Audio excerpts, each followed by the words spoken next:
لا تخرجن على الإمام محاربا ولو أنه رجل من الحبشان ومتى.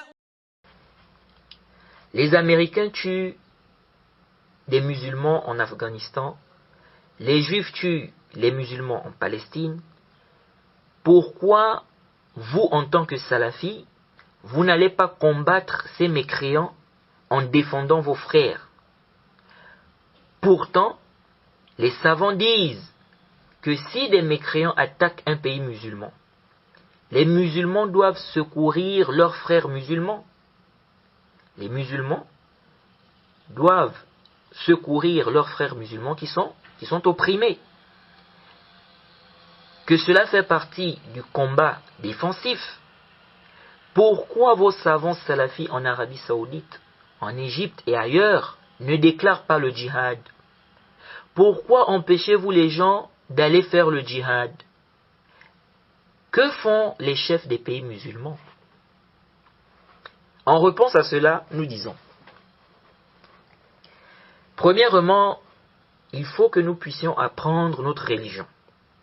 Car le fait de ne pas apprendre la religion nous conduira à des catastrophes, comme le fait de parler sur Allah sans science, commettre des injustices en accusant les croyants à tort et à travers, mentir sur des principes de la religion, croire vrai ce qui est faux et faux ce qui est vrai, égarer les serviteurs d'Allah, mentir sur les savants. Le manque de science peut nous pousser même à détester les gens de bien, tout simplement parce qu'on croit que ce qu'ils font n'est pas bien. Ceci à cause du manque de science. Le manque de science cause énormément de maux dans la communauté.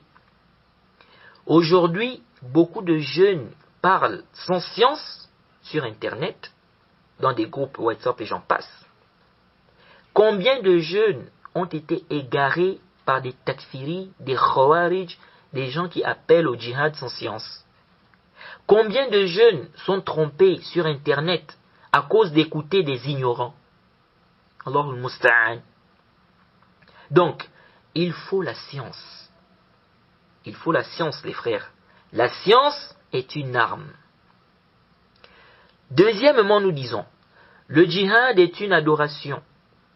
Et comme toute adoration, il a ses conditions. Notre religion n'est pas une religion de désordre. Notre religion n'est pas basée sur tes sentiments ou les sentiments d'un tel. Notre religion est basée sur le Coran et la Sunna à la compréhension des pieux prédécesseurs.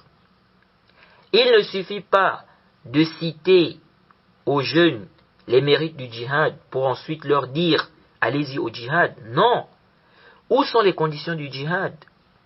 Allah et son messager n'ont parlé que des mérites du djihad? N'ont-ils pas aussi parlé des conditions du djihad? Pourquoi vous ne mentionnez pas cela aux jeunes? Et pourquoi vous déformez les paroles des savants?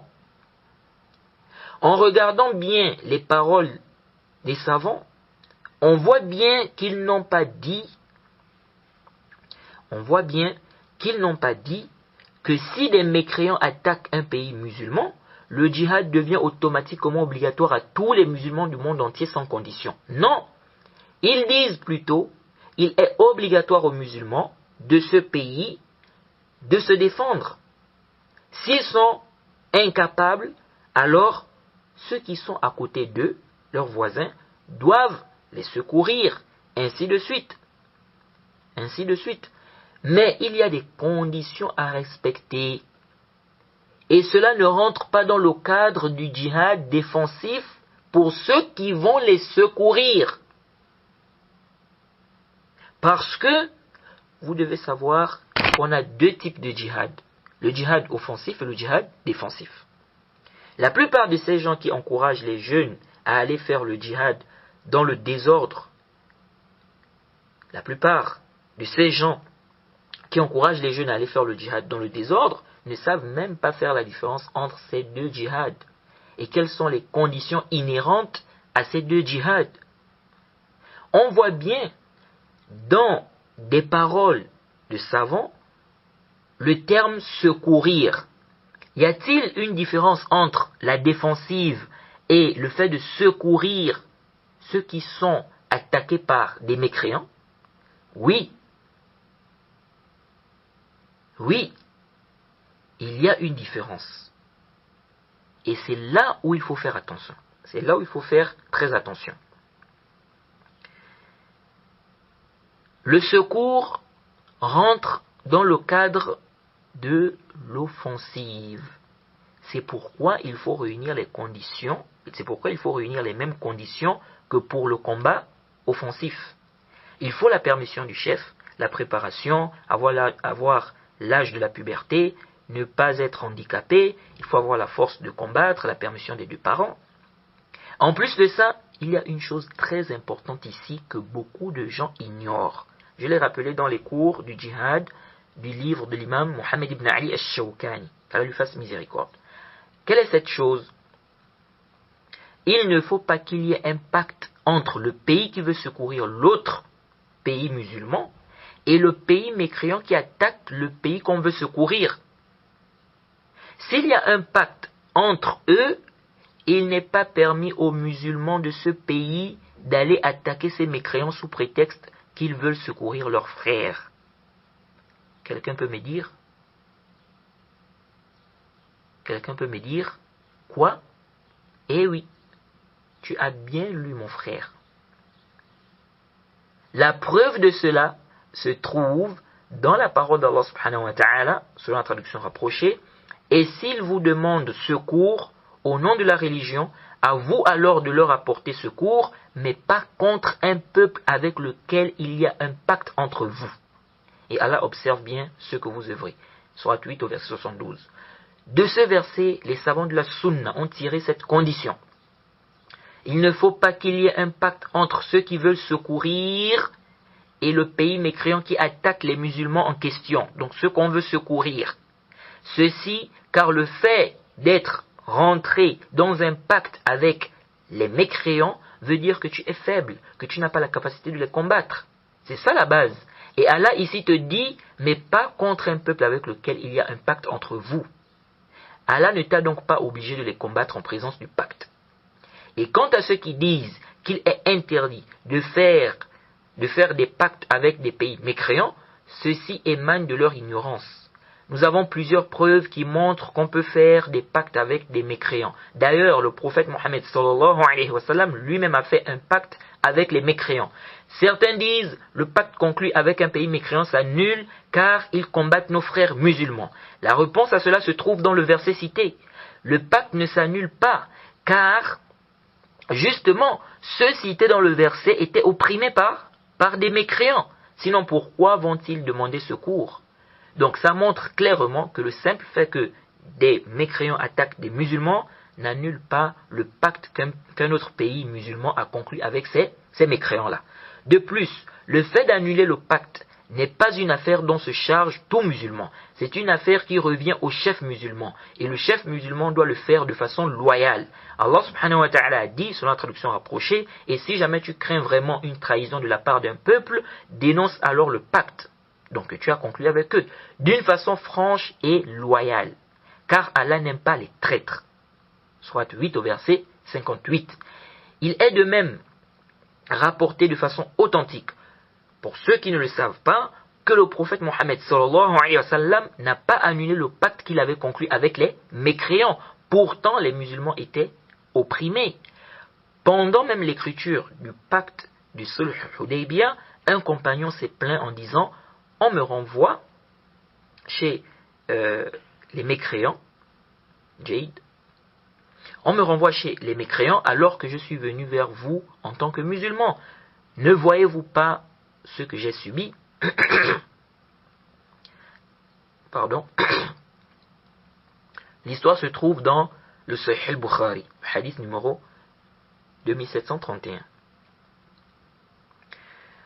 Malgré cela, le prophète a-t-il refusé de poursuivre le pacte? Non. C'est pourquoi les savants de la Sunna disent, le simple fait qu'un pays mécréant attaque un pays musulman, cela ne signifie pas que le pacte conclu avec ce pays mécréant par un autre pays musulman s'annule. Donc, faites très attention, Faites très attention ici les frères. Beaucoup de gens se sont égarés dans ce chapitre, car ils se sont éloignés de la compréhension des salafs, des savants. Ils ont voulu comprendre ce chapitre sans revenir aux explications des savants. Ils ont alors parlé de ce chapitre dans l'ignorance et dans la passion. Prends garde, mon frère salafi, à ces ignorants passionnés qui te disent les savants salafis ont annulé le djihad. Les chefs musulmans ont annulé le djihad, alors que le djihad est une grande adoration. Pourquoi ont-ils annulé cette grande adoration? Pauvres ignorants, ils n'ont pas annulé le djihad. Le djihad est une adoration qui a des conditions comme toute adoration en islam. Et si ces conditions-là ne sont pas réunies, on ne peut pas faire le djihad, car Allah a demandé de faire le djihad lorsque ces conditions-là sont réunies. Et le jugement du djihad diffère en fonction des capacités des musulmans. La plupart de ces passionnés qui appellent les jeunes au djihad en Irak, en Syrie, en Palestine, etc., sont des gens qui ne font pas la différence entre le combat offensif et le combat défensif. D'autres te disent les conditions du combat offensif ne sont pas les mêmes que celles du combat défensif. Nous disons oui, mais dans quel cas? Dans un seul cas, dans le cas où tu es en face d'un mécréant, soit il te tue, soit tu le tues. Ici, oui, les conditions du combat offensif ne s'appliquent pas, car ici, comment tu vas attendre d'abord la permission du chef musulman, la permission des parents, etc. Le mécréant en question va te tuer avant que la permission du chef n'arrive, ou la permission des deux parents. Mais en dehors de ce cas, les conditions doivent être réunies. Et comme a dit le cher Ibn Uthaymin, qu'Allah lui fasse miséricorde, il est difficile aujourd'hui de dire qu'il y a un djihad avec l'épée. Et ce qui est semblable, il est difficile aujourd'hui de dire qu'il y a un djihad avec l'épée et ce qui est semblable, car les musulmans sont faibles. De plus, ils sont rentrés dans des pactes conclus entre pays. Voir le Majmu' al-Fatawa du Cheikh, tome 18 à la page 388. Le djihad est une grande adoration, mais pour accomplir cette adoration, il faut respecter les conditions. Les musulmans sont faibles aujourd'hui, et pour qu'ils aient la force, il faut qu'ils prennent les causes qui vont leur permettre d'avoir le dessus sur les mécréants. Il faut qu'ils prennent les causes qui vont leur permettre d'avoir le dessus sur les mécréants. Beaucoup de gens se réclament de l'islam, pourtant ils sont dans le polythéisme, ils vont chez des charlatans, les magiciens, ils n'apprennent pas le tawhid, beaucoup ne font pas la prière, ils n'apprennent pas la religion, ils imitent les mécréants dans plusieurs choses. Comment voulons-nous le secours d'Allah dans de telles conditions? Commençons d'abord par faire le djihad de nafs, le djihad de l'âme. Appliquons correctement notre religion. Wallahi, cette religion n'a pas besoin de nous. Allah préserve sa religion. C'est nous qui avons besoin de cette religion. Apprends ta religion, Harry. Et mets-la en pratique. Et ne te laisse pas tromper par ces passionnés qui parlent à chaque fois de djihad en Syrie, djihad en Irak, djihad en Palestine, djihad au Yémen. Alors qu'ils ne connaissent rien du chapitre du djihad. Ils envoient les enfants d'autrui en Irak, en Syrie, etc., pendant qu'eux-mêmes sont là assis avec leurs enfants. Allahumma musta'an. Comme Al-Arifi. Il est jusqu'à quand cette inconscience, mes frères? Soyez éveillés. Accrochez-vous aux savants de la sunna et non à ces passionnés ignorants qui ne parlent que de politique, qui passent leur temps à critiquer les gouverneurs musulmans ainsi que les savants salafis. Allahumma musta'an. Je demande à Allah de nous accorder la compréhension de sa religion et qu'il nous préserve des égarements de ceux qui se sont égarés dans ce chapitre. Donc le chapitre du djihad.